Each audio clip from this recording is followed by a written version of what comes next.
একটা আঁশ চুরির দায়ে সাধারণত 2-3টা আঁশ চুরি করছে, এটা অপরাধ, চুরি করাটা অপরাধ। কিন্তু একটা মানুষকে এভাবে মারধর করা এটা ঠিক না, কারণ সেও কোনো মায়ের সন্তান।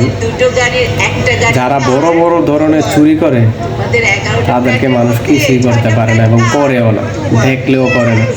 সাধারণত 2টা আঁশ চুরির দায়ে এই যে লোকগুলা এক একটার বয়স 18 বছর, 20 বছর, 22 বছর বয়স, আসলে তাদের তো সামনে কোনো ভবিষ্যৎ আছে। আরে ভাই, কোনো এক সময় তো আপনিও চুরি করছেন। আপনি যে ভালো মানুষ, আপনারও কোনো ভালো মানুষ না, আপনারও কোনো এক সময় চুরি করছেন, আপনারও চোর।